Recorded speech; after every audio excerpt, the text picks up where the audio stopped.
خدا کی آخری حجت۔ عدل گستر حضرت امام مہدی علیہ السلام کی ولادت 255 ہجری 15 شعبان عراق کے ایک شہر سامرا میں ہوئی۔ 26 ہجری میں آپ کے والد کا انتقال ہوا اور اسی وقت آپ منصب امامت پر فائز ہوئے۔ آپ کا نام پیغمبر کا نام محمد اور آپ کی کنیت پیغمبر کی کنیت ابو القاسم ہے۔ آپ کے والد ہمارے 11ویں امام حضرت امام حسن عسکری علیہ السلام اور آپ کی والدہ جناب نرجس خاتون ہیں۔ بعض اسباب و عوامل کی بنا پر آپ ابتدا ہی سے پوشیدہ رہے۔ 70 سال تک آپ کے خاص قائدین کے ذریعے آپ تک کی رسائی ہوئی۔ اس 70 سال میں آپ کے خاص نائب یہ افراد تھے: عثمان بن سعید، محمد بن عثمان، حسن بن روح اور علی بن محمد سمری۔ اس 70 سال کی مدت کو غیبت صغریٰ کہتے ہیں اور اس کے بعد سے غیبت کبریٰ کا آغاز ہوتا ہے۔ غیبت کبریٰ کی ابتدا سے ظہور تک کسی خاص نائب کا تعین نہیں فرمایا ہے۔ ان دنوں لوگوں کی ذمہ داری یہ ہے کہ وہ فقیہ اور معتبر روایان حدیثیں جنہیں دینی مسائل میں دسترس ہو ان کی طرف رجوع کریں اور اپنی دینی ذمہ داریاں معلوم کریں۔ حضرت مہدی اور عالمی مصلح کے ظہور کا انتظار صرف شیعوں سے ہی مخصوص نہیں ہے۔ اسلام کے دوسرے فرقے بلکہ یہودی اور عیسائی اور دنیا کے عظیم دانشور ایک عالم مصلح کے ظہور کی خبر دیتے ہیں۔ حضرت داؤد کی زبور میں ہے کہ خداوند کے منتظر زمین کے وارث ہوں گے، حلیم و برباد زمین کے وارث ہوں گے، صحت و سلامتی کی عمومیت سے استفادہ کریں گے، نیکوکاروں کی ہدایتاً تائید کریں گے۔ خدا مخلصوں کے دن کا علم رکھتا ہے، ان کی میراث ابدی ہوگی۔ جن لوگوں نے اس سے برکت حاصل کی وہ زمین کے وارث ہوں گے، اور جن پر لعنتیں بھیجی گئی ہیں وہ نیست و نابود ہو جائیں گے۔ نیکوکار زمین کے وارث ہوں گے اور وہ ہمیشہ رہیں گے۔ قرآن میں ایک ایسے دن کا وعدہ کیا گیا ہے جس دن حق کے پرستار اللہ کے نزدیک بندے اس روئے زمین کے حکمراں ہوں گے۔ دین مقدس اسلام ساری دنیا میں پھیلائیں گے اور دوسرے تمام ادیان پر اسلام غالب ہوگا۔ اس کے علاوہ بھی ایسی متعدد آیتیں ہیں جن کی تفسیر حضرت مہدی سے کی گئی ہے۔ اس کتاب کے بعد ہم نے زبور میں یہ بات لکھ دی کہ ہمارے نیکوکار بندے زمین کے وارث ہوں گے۔ خدا نے ان لوگوں سے وعدہ کیا ہے جو تم میں سے ایمان لائے ہیں اور عمل صالح بجا لائے ہیں، وہ انہیں زمین پر اپنا خلیفہ قرار دے گا، جس طرح اس نے گزشتہ لوگوں کو خلیفہ معین کیا تھا۔ جس دن کو اللہ نے پسند کیا ہے اسے مستحکم کرے گا اور ان کے خوف و ہراس کو امن و امان میں تبدیل کر دے گا۔ صرف میری اللہ کی عبادت کریں گے اور کسی کو میرا شریک نہیں قرار دیں گے۔ آپ اس وقت زندہ ہیں اور اس وقت تک زندہ رہیں گے جب تک خدا چاہے گا۔ ایک دن آپ کا ظہور ہوگا اور دنیا کو عدل و انصاف سے بھر دیں گے، جبکہ وہ ظلم و جور سے بھری ہوئی ہوگی۔ بعض مصلحتوں کی بنا پر آپ لوگوں کی نگاہوں سے پوشیدہ رہیں گے۔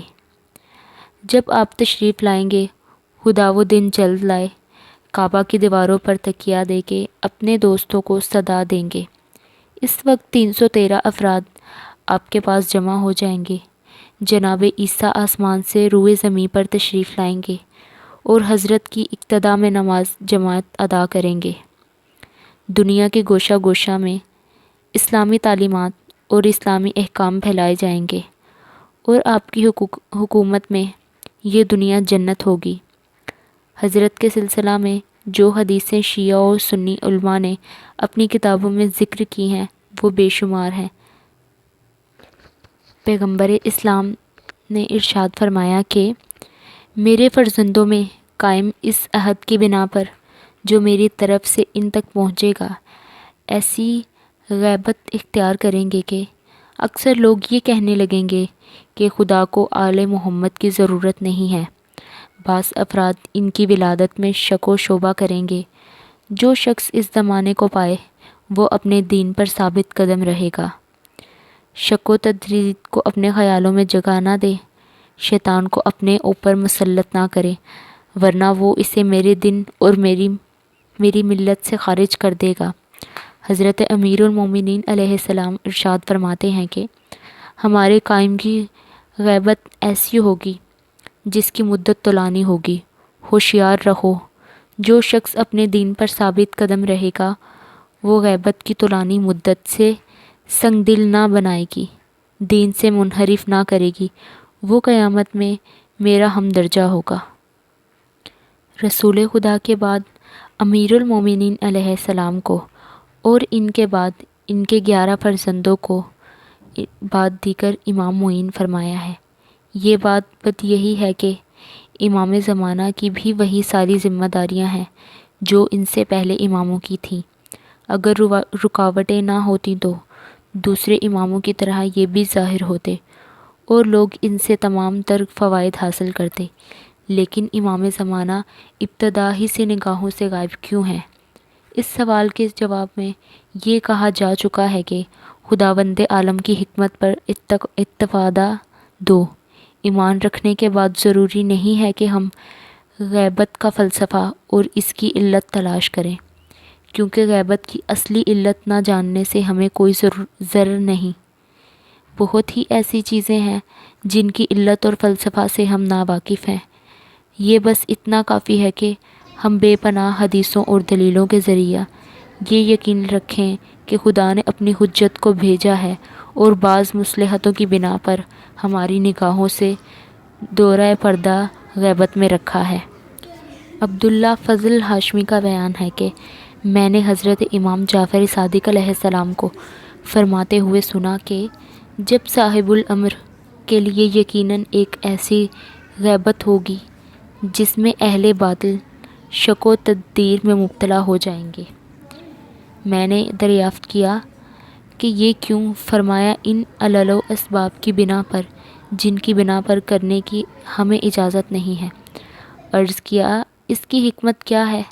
فرمایا وہی حکمت ہے جو اس سے پہلے کی حجتوں کی غیبت کے بارے میں تھی۔ یہ حکمتیں حضرت کے ظہور کے بعد ہی ظاہر ہوں گی، جس طرح جناب خضر کے کاموں کی حکمتیں، کشتی میں سوراخ کرنا، جوان کا قتل، گرتی ہوئی دیوار کو سیدھا کرنا، ابتدا میں معلوم نہ ہو سکیں۔ یہ حکمتیں اس وقت ظاہر ہوئیں جب جناب موسیٰ حضرت خضر سے جدا ہوئے۔ اے فرزند، فضل غیبت امر الہی اور اسرار خداوندی ہے۔ چونکہ خدا کو حکم جانتے ہیں، اس لیے ہمیں اس بات کا یقین ہے کہ اس کا کوئی کام حکمت سے خالی نہیں ہے، گرچہ اس کی تفصیلات سے ہم ناواقف ہی کیوں نہ ہوں۔ بعض روایتوں سے استفادہ ہوتا ہے کہ غیبت کے بعد ظاہری فوائد ہیں، جن میں سے چند کا تذکرہ کریں گے۔